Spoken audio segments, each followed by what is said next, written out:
Howdy, howdy. My name is Trisha Lee. I'm on the farm in Alberta, Canada. Welcome to the Common Sense Cowgirl.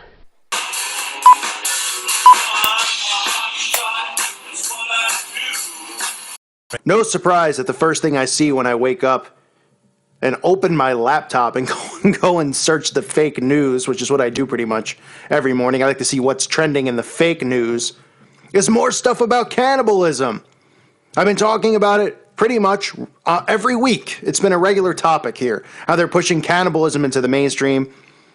Personally, I actually was surprised when I got to the barn a few days after hearing this news article from Jay Bossman's channel.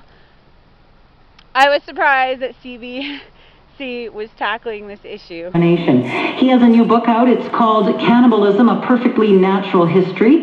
And Bill Schutt is in Southampton, New York. Hello. Hi, great to be on your show. I was surprised that on CBC radio they're talking about cannibalism and how natural it is. So I decided I better record it so I could share with you guys that this is actually happening. It's hard to believe, but it's out there. How these Satanists perform these rituals that include cannibalism, dismemberment, and eating of the flesh of their victims that they use for human sacrifice rituals. I've also discussed Kuru disease, which is a disease caused from cannibalism. As we know, the Bible talks about it being a curse to partake in this. And of course, CNN, which is the flagship news station for fake news. One of their reporters, Reza Aslan, had an episode of his series called Believer where he eats a human brain.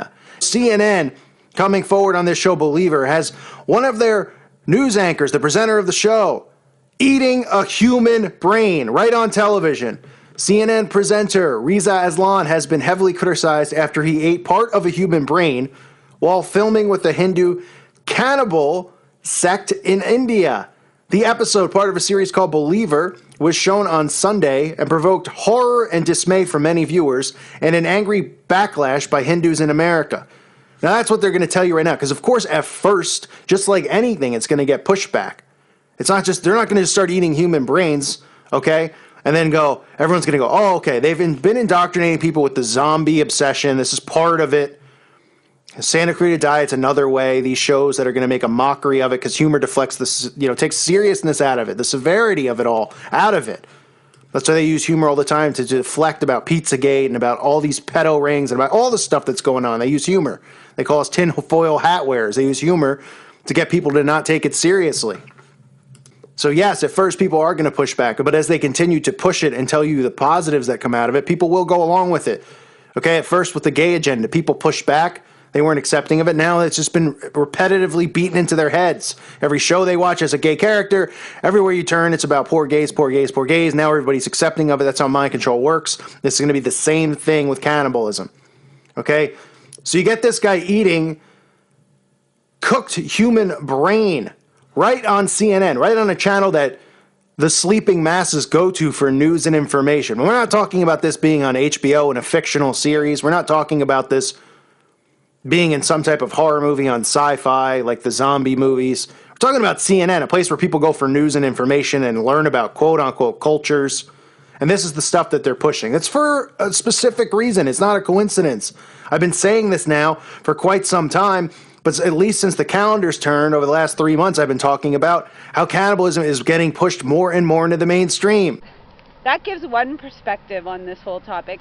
Let's see the other perspective that CBC, which doesn't really hold a candle to CNN as far as fake news goes, but let's see how they're going to push this idea into the mainstream. Have a listen. Give me your definition of cannibalism. Well, I'm a zoologist, so I also spent a lot of time looking at cannibalism across the animal kingdom. So I would call it, I would define cannibalism as any time you consume part or an entire body of an individual that is the same species as you are. So which spider is actually the queen of the cannibals? Oh, I would say the Australian redback has got to be my favorite example. So this is a cousin of the black widow spider. Although cannibalism does occur for natural reasons, it serves a natural function. Yeah, it's perfectly natural if you're a spider. Fascinating, huh? Oh yeah, it's totally fascinating if you're a spider. Where else in the animal world do you find cannibalism? Across the entire animal kingdom. I think that that was pretty much the biggest surprise that I experienced in writing this book, is that just about every group of creatures that you can name, cannibalism takes place. Some much more commonly than others, as you mentioned, insects. How much of our revulsion to cannibalism do you think is cultural? I think it's all cultural, to tell you the truth.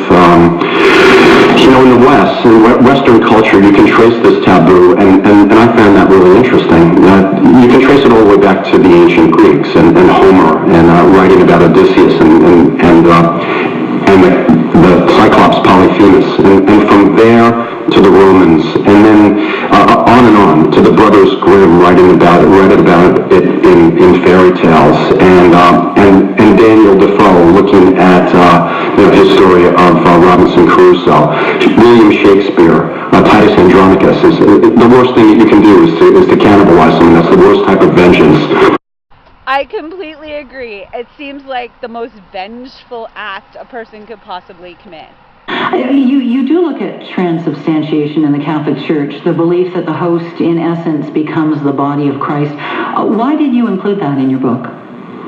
Well, mainly because back in the, for nearly 400 years, starting in the 13th century, once Pope Innocent III proclaimed that the host was the actual body of Jesus Christ that was being consumed, then it was used as an excuse to persecute other groups who were different, and in this instance it happened to be the Jews, and they were persecuted for crimes against the host. So it was reported that the host was bleeding. Who's doing who's doing the abusing of the hosts? It must be the Jews, and so they were collected up, tortured, and killed for a long time throughout Europe, so that's really the reason that I put it in there. If you know me, you know that I am no fan. Actually, I'm probably one of the biggest enemies of the Catholic Church, but I actually got to agree with them on this one.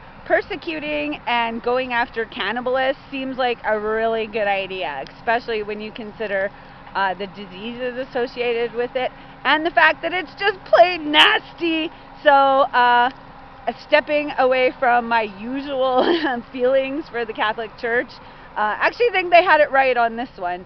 But that whole ritual body and blood of Christ thing, that always seemed very cultish to me as a child growing up Catholic. When does survival cannibalism happen?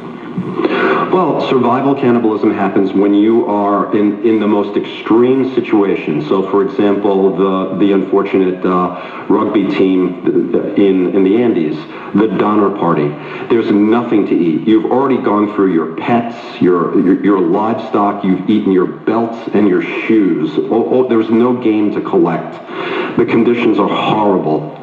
You are now starving. Your body is changing. You're now, you're not active at all. And there comes a point in that has been analyzed by researchers where you are going to do one of two things. You're either going to eat the dead or you are going to die. And people will have to make that choice.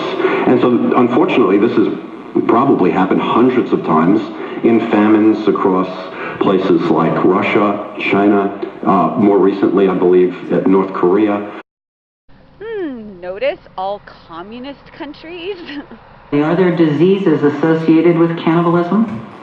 Absolutely, and this is the real problem. If we're dealing in the future with famine-related cannibalism, large numbers of people, then the medical community is going to have to be aware, and I think that they are, that there are cannibalism-related diseases, most notably what became known as Kuru, and the media called it the laughing disease, the laughing death. Do you think we might one day see widespread cannibalism? Yeah, I hate to inject this whole idea of sensationalism, because that's certainly a sensationalized concept. But it wouldn't be science fiction, because it's happened throughout history, many, many times, in places where famines occur. And I see no reason why that it might not happen again. And as I mentioned before, if it does happen, the medical community is going to have to be much more aware of it, beyond the gory details that you'll see on CNN. But the ramifications of that might even be more nightmarish, because of diseases like Kura, these spongiform encephalopathies that will destroy the nervous system. And so what can we learn from having a better understanding of cannibalism? Oh, what a great question. First of all, that it is completely natural behavior in probably thousands of species. Yeah, it's completely natural. Really? I don't think so.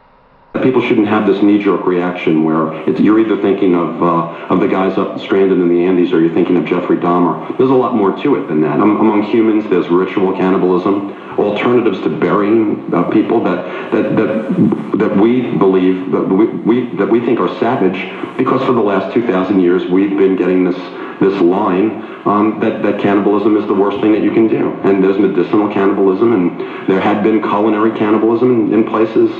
And of course, there's criminal cannibalism and survival cannibalism. It's just not. It's not cut and dried. It's not black and white. To me, it's a much more interesting topic. It's a fascinating look at the history of many people. Yeah, it's not at all cut and dry, black and white. It's not just a matter of right and wrong. Yes, it is. It is just a matter of right and wrong. And most definitely, we should all have a knee-jerk reaction to this kind of behavior. It's just not acceptable, and I'm just in absolute disbelief. I don't even really know what to say or to think about this. So leave me a comment and let me know what you think about this. And just unbelievable that on TV they're showing a guy eating brains and drinking out of a skull, and it's like no big deal. And then here on our wonderful taxpayer-funded Canadian Broadcasting Corporation, yes, they are pushing the idea. They want this to be mainstream media. I don't know why. It sickens me. Bill Shutt, thanks for your work. So fascinating. Well, thank you very much for having me on. I really enjoyed myself. That is Bill Shutt, a zoologist and the author of Cannibalism, A Perfectly Natural History. And I really don't know what else to say about it. So I guess I'll leave it at that. Go out there and have an amazing day. I want everybody out there to know that I'm a firm believer that in this life, absolutely anybody can be, do, and have anything they want, or we can have everything we want. And I choose everything, and I hope you will too, because you can. So thanks for watching. Go out there and have an amazing day. And if I don't see you in the future, I'll see you out in the pasture. Bye, y'all.